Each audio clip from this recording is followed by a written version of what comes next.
Click Save.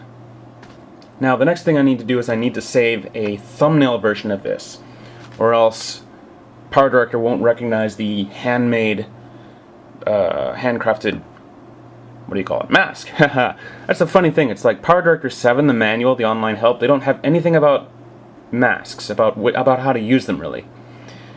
I mean, maybe I'm not looking around in the right place, but I couldn't find anything. So anyways, Shift S to change the size, and this image, next step, you have to make this, oh, did that zoom in again? Damn it. But anyways, next step, you have to change this to 80 by 60. Now, the original image, it's down here. The size is 1440 by 810. Don't know if you can see that so well, but that's 16 by 9. That's HD dimensions. And as far as I can tell, that's the kind of dimensions you need in a handcrafted mask if you're going to try to apply a mask to a 16 by 9 proportional, or whatever it's called, HD video. So, changing that to 80 by 60, this is just for the thumbnail in PowerDirector. Little and tiny now. And let's see, F12 to save as. And this is next going to be, well, let's see, I already used iMask 2 for the name of the main image. But let's see, I'll save this as something else and change that later. So, what do I call it? First change the file format to, you can tell I'm making this up as I go along, iMask 2 blah. Yes. Got that saved. Done with PaintShop Pro. Back to here, gonna do some messing around with the file names so I don't step on my own feet. That's the original. So I'm just gonna name that iMask 2 Original. And change this iMask2.png to match this iMask2.raw. Now, file names are very important. File names of masks and thumbnails have to match, or else PowerDirector won't recognize them. And the next thing I'm going to do is I'm going to bring up Cygwin. That's spelled Cygwin, which is sort of a quick and easy Unix or Linux-like environment you can plop onto a Windows machine. And I use it because it gives me Perl, which lets me do little tricks like create headers for mask files. And the next thing I'm going to show you, something I have in my toolbox. What is it called? Mask header. Oh, darn it. Is that? Yeah. Okay. Focus. Focus. Alright. Mask header. And it's a very short, simple program. What this does is it allows me, it's something I made just by looking at existing mask files and examining the headers in a little program called HexDump. And I'll show you what I mean in a second. Now, what this does is it allows me to create headers for mask files. And I wrote this myself, and you're free to copy it and use it however you like. But this allows you to create masks for PowerDirector, or this allows you to create headers for PowerDirector mask files. So, oh, come on. Focus. Okay, back. Where is that? L. Zoom out. Yes. Other. SD card, isn't it? And where am I now? 2009. 521. Yeah. Eyes how to. Okay, this is where I am. First thing I'm going to make the header. Mask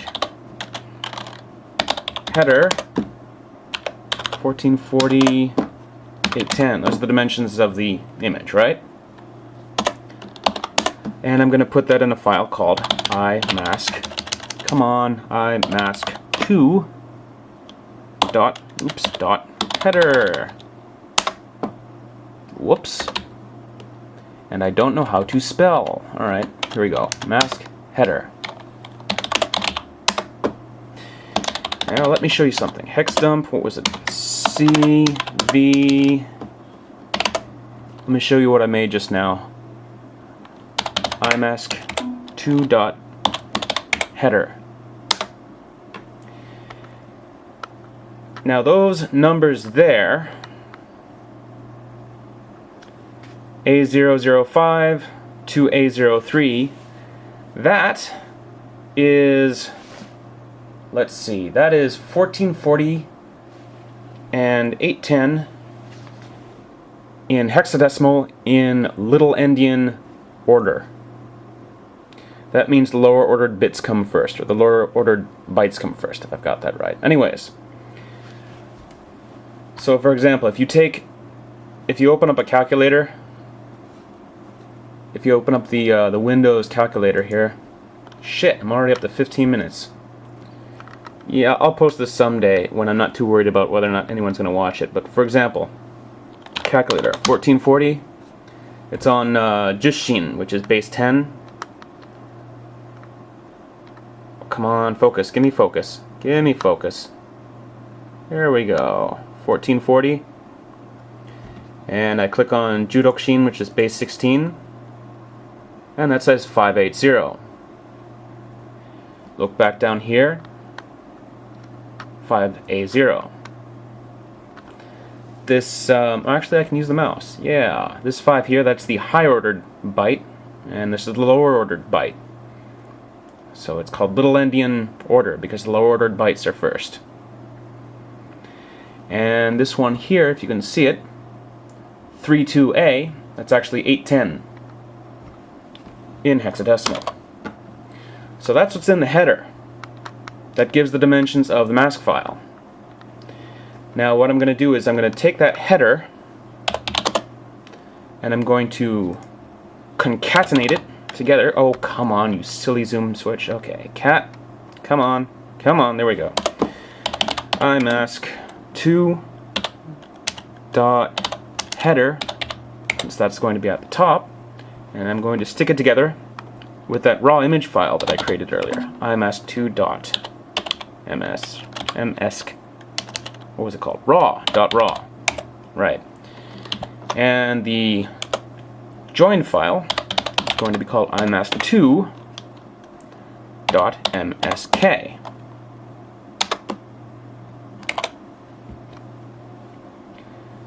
Now you look there, I've got two files that are very important to the next step. Got imask2.mask.msk, and I've got, where is it? Ah, yeah, imask2.png, which is the 80 by 60 PNG file. The thumbnail, as it were. The next thing I need to do is I need to go to the directory where PowerDirector keeps its mask files, which is not something they document, not something they tell folks about, but it's, if you look around, you can find it. And the default location, program files, Cyberlink, PowerDirector, yeah. Masks. You know, I remember when I first started trying to figure out how to do this, I went looking around the PowerDirector file system here, and I thought, gee, I wonder where they keep the masks. And I said, aha, there's a directory called masks. Maybe that has something that I can look at and figure out. So you go in the masks directory and it has all these files with numbers and .mask and .png. By the way, this is what you see if you configure Windows so you see file extensions, which is not what you get by default, which is a shame. But anyways, .01 PNG, just a basic square, right, with a black edge. These are all thumbnails, by the way. If I look down here, I bet I can find the, yeah. Here you can find one with a little bit more interesting edge. Now, the thing about, oh, come on, focus, there. The thing about mask files, the white area is what's shown, and the black area is what's not shown. Easy enough, right? Now down here, these are all numbered, right? Now you can see up until a certain point they're just numbers, and then they have actual names, and then if you go further down you see things like horse mask and dog mask and left 7/25, and I love you left, I love you right. These are all masks I've made for one clone project or another. These mwahahaha masks, these are all masks that I made for that